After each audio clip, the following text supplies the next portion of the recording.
Hey, what's up everybody? Welcome back to another Arknights reaction. Today we have a song requested by Reklov from the last reaction, and this one is Ratio Ultima. I haven't heard this one, but I know that the composer is one of the main composers on the Souls series, as well as Bloodborne, so I'm expecting a similar vibe, and given the time frame, this is probably one of the first songs she did in her freelance career, like within a couple of months at very least, so I'm interested to see where that plays in maybe to a change in sound. It might be very similar, it might be familiar, but without further ado, let's go. Okay, so it is like exactly a Dark Souls song.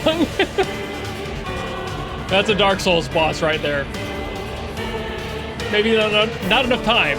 Not enough time away from software. Not quite.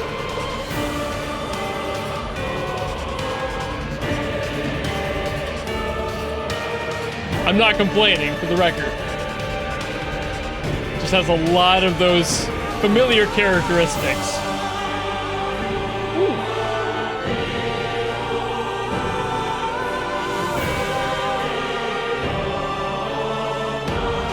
It also sounds very fitting around the other songs I've heard from this album, so this whole album has been definitely more of like an epic cinematic orchestral venture.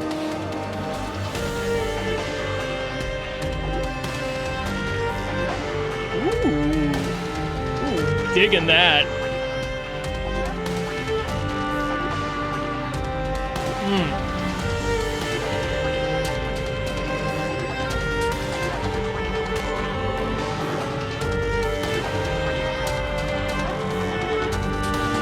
Oh, that's beautiful.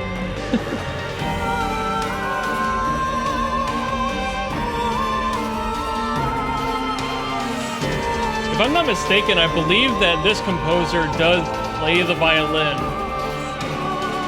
So that makes a lot of sense too, just knowing how the strings work. If she is playing this, it's gorgeous. Definitely not going to be complaining about that.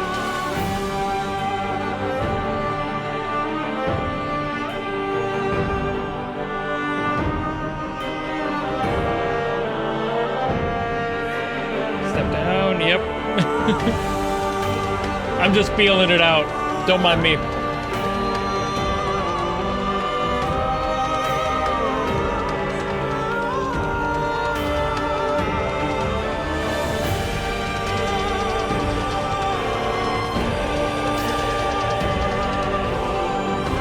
I'm mostly just following the motions of the song. I'm feeling the flow.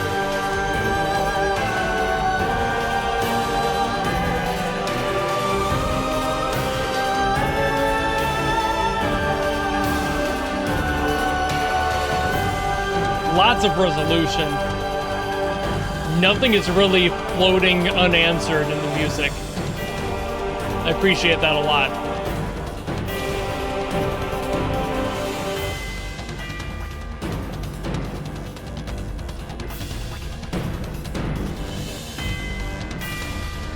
I love that, like,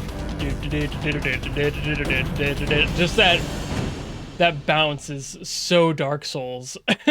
It's so very Dark Souls on that spot especially. I did look it up in between and I was correct. It is Yuka Kitamura and she does play the violin and probably a few other stringed instruments. I just saw a few pictures of her with the violin, so I assume that that's got to be her main instrument, and if that was the case for this song, totally tracks. That was a beautiful play. It had all of the organic sense of an actual player. I could tell that it wasn't sampled. You know, there's just definitely a feel. There are some people who are really good at using sampled instruments and getting that feel out of them and really paying attention to that tone in order to get it to flow correctly. but it can be very difficult, especially if you aren't that versed in the instrument playing it yourself, so it can be even harder. And this is one of those cases where I didn't even feel a little bit of that potentially synthetic feel to the playing. I would be absolutely floored if it wasn't, but also it wouldn't surprise me either since she plays.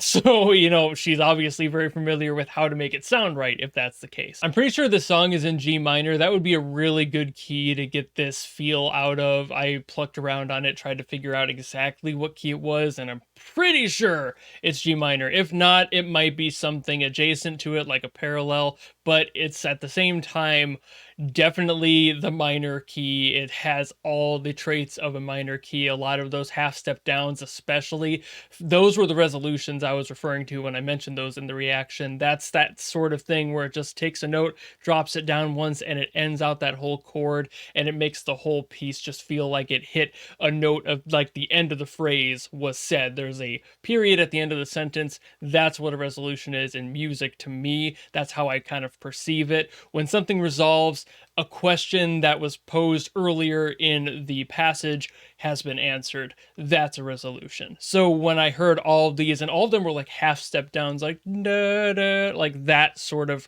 relationship, obviously on different notes throughout, and it's just, that's one of my favorite things. It's just, oh, it's so tasty. I love it. It's definitely a personal thing, but it's also very much a public perception thing. The way that we perceive music traditionally, especially stuff that's inspired by European music, resolves a lot, because that's just a rule in a lot of music, is it has to end out that chord, end out that key. That's something we've been kind of trained subconsciously to expect in especially Western style music, so it's pretty popular. There's plenty of great, beautiful, immaculate tracks that don't do that, and you can utilize that floating leftover hang of just not resolving on something to be very impactful and not answer the question that was being posed, which can have a huge impact on the listener. It makes you go, oh, I need more of whatever was happening here. It helps kind of just lift the brain and then just keep you up there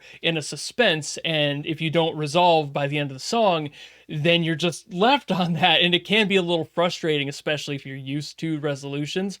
But at the same time, that can be purposefully used in order to create much more of a narrative impact depending on what follows that moment. For sake of example there, imagine like a high string just being kind of held for a long time in a horror movie. It creates suspense. There's no resolution there. It just sits on that one note.